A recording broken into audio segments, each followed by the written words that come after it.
Ya jadi sekarang antum kalau mau besar tergantung kegundahan antum apa.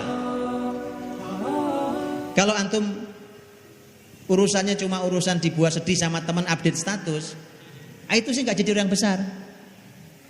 Anak-anak muda kegundahannya hal yang sepele, remeh temeh, tidak akan pernah jadi orang besar. Jadi mulailah antum memikirkan umat ini. Seorang ahli tafsir mengatakan, kalau ada orang yang mati sibuk mikirkan diri sendiri terus mati dia, maka dia mati kerdil. Yang mati besar adalah orang yang meninggal dalam keadaan memikirkan umatnya. Itu anak muda. Pikirkan umatnya. Itu difikirkan sampai menjadi kegelisahan. Karena kegelisahan itulah yang akan mendorong dia untuk bergerak. Terus apa yang bisa saya lakukan? Untuk Salahuddin memikirkan bagaimana cara membebaskan Palestina, Muhammad Al-Fatih berpikir bagaimana bisa menembus benteng tebal Konstantinopel. Ayo sekarang antum mikirin apa sekarang itu ya. Jadi PR besar antum sekarang itu. Pikirkan sesuatu tentang umat ini, kemudian setelah itu sampai dia menjadi sebuah kegundahan yang menjadi pendorong energi. Energi antum akan berlipat-lipat untuk bergerak luar biasa. Ya jadi pikirkan ya, jangan yang sepele, jangan yang remeh. Wah urusan cuma nyari kerjaan aja kok galau. Urusan nyari pasangan aja kok galau. Enggak menarik banget, Pak. Sangat tidak menarik anak muda yang dipikirkan cuma begituan. Bukan itu tidak penting. Bukan itu tidak penting, teman-teman. Pekerjaan buat laki-laki apalagi penting. Pasangan apalagi juga sangat penting. Tapi lihat itu. Teman-teman harus sudah segera selesai di urusan pribadi agar segera bisa mengurusi umat ini.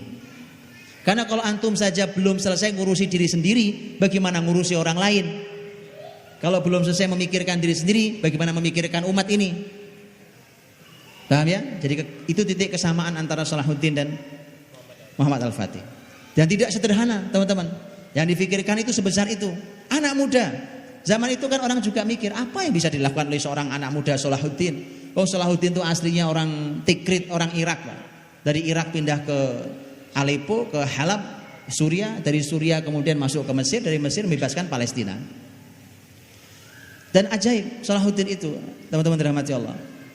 Itu membebaskan Palestina tahun berapa? Lah, tahun berapa membebaskan? Di perang Hittin tahun 583. 583 Hijriah. Salahuddin meninggal tahun berapa? 589. Antum bisa bayangkan, ada orang yang hidup dengan kegundahan terbesarnya, kemudian berhasil dia menjalankan kebesaran cita-cita untuk membebaskan Palestina. Gak lama setelah itu meninggal, Pak. Jadi seakan Salahuddin dihadirkan Allah hanya untuk bebaskan Palestina, kemudian cukup tugasmu sampai di situ, kembalilah kepadaku. Ya Tuhan nafsul mutmainnah, irji'i ila rabbiki radiyatan mardiyah, fadkhuli fi ibadi wadkhuli jannati. 583 dia usir keluar pasukan Salim. 589 beliau meninggal. Karena itulah maka ketika Muhammad Al-Fatih berhasil membuka Konstantinopel, kan? Tahun berapa? 857 Hijriah. Tapi meninggalnya masih lama. Ya. Sempat Muhammad Al-Fatih sempat berpikir untuk istirahat dari kepemimpinan. Karena sudah cukup apa yang dia inginkan, kegelisahan selama ini yang tidak bisa ditembus oleh muslimin selama 8 abad lamanya. Dan antum lihat, ini kan sebenarnya berawal dari kalimat Rasul SAW kan tentang Konstantinopel itu. Karena Nabi menyampaikan tentang hal itu, Konstantinopel itu, teman-teman. Maka sahabat ketika menyampaikan hadis Nabi itu semua ikut memeras otak, gimana caranya kita menguasai Konstantinopel. Tapi Nabi kita sudah sampaikan, itu pasti akan jatuh di tangan muslimin. Cuma benteng itu terlalu kuat, dan itu sebuah kekuatan besar. Eropa kekuatan besar, separuhnya setidaknya ada di wilayahnya Kristen Ortodoks, sebelahnya separuhnya kurang lebih ada di Kristen Katolik, Roma. Jadi antara Konstantinopel dan Roma. Karenanya sahabat pun itu Nabi bersabda, sahabat itu juga sudah nyoba. Yuk kita coba yuk. Utsman bin Affan radhiyallahu anhu, sahabat Nabi SAW, khalifah ketiga. Itu sudah bicara tentang Konstantinopel. Sudah bicara tentang Konstantinopel. Kenapa? Karena ini Nabi kita bersabda, cuma caranya nyampe sana bagaimana? Caranya membuka Konstantinopel bagaimana? Itu kegelisahan semua generasi Islam. Itu maksud saya. Sampai Utsman menduga, lihat dugaan sahabat Utsman. Lihat dugaannya beliau mengatakan begini. Kata Utsman, Konstantinopel itu rasanya akan dibuka melalui Andalusia itu, melalui jalur selatan itu. Makanya siapapun yang nanti ikut andil membuka Andalusia, dia akan mendapatkan pahala membuka Konstantinopel. Itu prediksinya. Tapi ternyata masuknya bukan lewat situ. Ternyata masuknya bukan lewat barat tapi lewat timur. Nah, teman-teman dirahmati Allah, karenanya ketika antum baca nanti biografinya tabi'in luar biasa, yaitu Abdurrahman Al-Ghafiqi rahimahullah taala. Abdurrahman Al-Ghafiqi rahimahullah taala itu pemimpin Andalus yang dahsyat luar biasa. Itu baru di kisaran sekitar tahun 114 Hijriah. 114 Hijriah.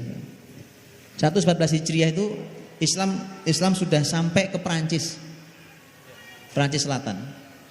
Melalui tangan sediantaranya adalah pemimpin hebat dan itu tabi'in, yaitu Abdurrahman Al-Ghafiqi rahimahullah taala. Abdurrahman Al-Ghafiqi kenapa ingin betul dari mulai Spanyol masuk ke Portugal, kemudian masuk ke Prancis, dan kurang lebih hanya sekitar 30 kilo menjelang Paris. Itu Islam tuh. Itu tahun 114 sudah sampai sana. Kenapa? Karena tadi setiap zaman membawa kegundahan itu. Kenapa? Dia mau masuk ke kedua kota yang dilewatinya. Karena setelah Prancis adalah Italia dan di sana ada Roma. Setelah Roma adalah Konstantinopel. Tapi semua orang tahu Konstantinopel duluan sebelum Roma. Maksud saya adalah teman-teman, generasi Islam itu kegelisahannya. Nah, itu kegelisahannya.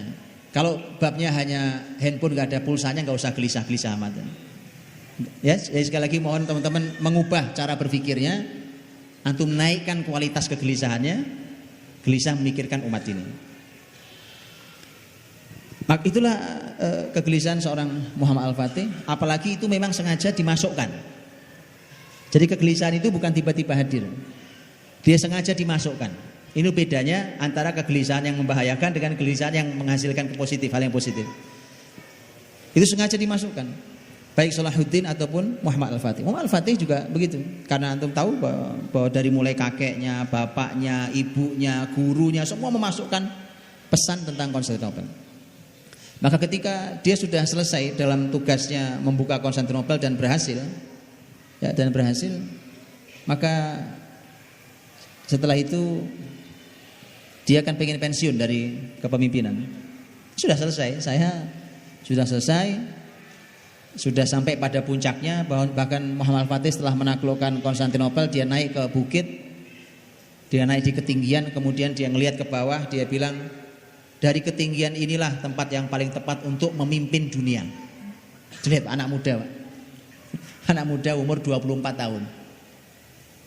24 tahun mikir, ini ibu kotanya dunia, bukan ibu kotanya Turki Utsmani saja. Jadi dia berpikir bahwa ini akan dilebarkan sampai seluruh dunia, dari sini saya akan pimpin. Itu maksud saya ya. Jadi jangan remeh-temeh yang dipikirkan. Ya. Nah, kan antum juga tahu paket hadis antara Konstantinopel itu paketnya dengan Roma. Ada gitu di antara antum yang gelisah mikirkan tuh Roma gimana Pak caranya Roma itu ya. Bagaimana cara sampai masuk ke Roma, mengislamkan Roma. Saya pengen salami paus, saya islamkan, saya syahadatkan tuh paus.